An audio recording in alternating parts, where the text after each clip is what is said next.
दुखद खबर तो है ही कि अविनाश झा और कलकतिया वाली की पत्नी अंसा सदाई की मृत्यु हो गई। मृत्यु जैसे भी हुई है वो भगवान जाने, और पोस्टमार्टम रिपोर्ट और साथ में जो वहाँ के पुलिस प्रशासन है उनके जांच में जो कुछ होगा वो लोग तो अपना जानेंगे। लेकिन हम लोगों के बीच क्या है, तो हम लोगों को सब कुछ तो भगवान पर अब छोड़ना पड़ेगा, क्योंकि भगवान ही जानेगा कि क्या हुआ नहीं हुआ। ठीक है, कोई भी आदमी जो है बिना मतलब के कोई जो है आत्महत्या नहीं करती है, कोई अपने बिना मतलब के फांसी नहीं लगा लेती है।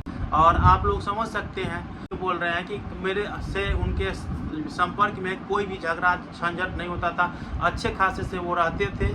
और साथ में यह भी बता रहे हैं कि उनको कोई भी प्रॉब्लम नहीं था। कुछ प्रॉब्लम ये था कि वो शायद छुपा रही थी, इस तरह से बोल रहे हैं कि वो छुपा रही थी।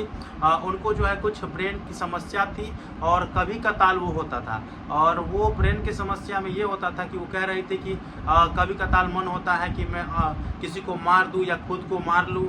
और इसको लेकर के जो है डॉक्टर को भी दिखाए थे, डॉक्टर ने दवा भी दिए थे। उसके बाद वो कह रहा है कि हम दोनों के हाथ में क्या लिखा हुआ है, पति पत्नी के जो बीच में होता है, सब अपने पति पत्नी के बीच में करते हैं, कि मेरे हाथ में क्या लिखा हुआ है। हस्तरेखा पढ़ाने के लिए वो हस्तरेखा विशेषज्ञ के पास गए थे, और भी जानकारी वो बता रहे हैं। बाकी आप लोग अपना ओपिनियन ज़रूर दीजिएगा। आज जो है उनका देहांत हुआ है, तो मिथिला मैथिली इंडस्ट्री के लिए जो है बहुत बड़ा जो है ना दुख का माहौल है, और पूरे मिथिलांचल में इस चर्चा जो है पूरी तरह से फैल गया है। कभी कभी तो अफवाह भी उड़ने लगता है कि कलकतिया वाली को लोग पहले अविनाश झा नहीं, कलकतिया वाली महिला है, इस तरह से जानते थे। लेकिन अब जो है पूरे तरह से लोग जानने लगे हैं कि कलकतिया वाली एक पुरुष है, अविनाश झा।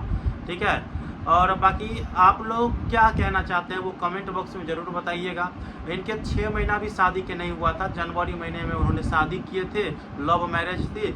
और वो निम्न कोटि की लड़की जो मुसहर जाति से आते हैं, तो उनसे शादी किए थे। समाज के जो रीति रिवाज है, जो समाज में कुप्रथाएं चलती है, उसको तोड़ करके उन्होंने शादी किए थे।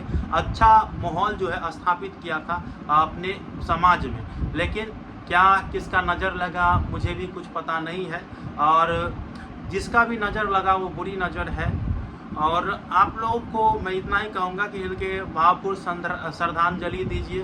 भगवान उनको अच्छे स्थान पर स्थान दे, अंसा सदाई को, क्योंकि वो अपने काबिलियत के दम पर वो मुकाम हासिल किए थे। वो भी क्रिएटर थी, और जो अविनाश झा है वो भी क्रिएटर है। और जो भी है भगवान उनको अच्छे स्थान दे। और आप लोग अपना विचार ज़रूर कमेंट बॉक्स में बताइएगा।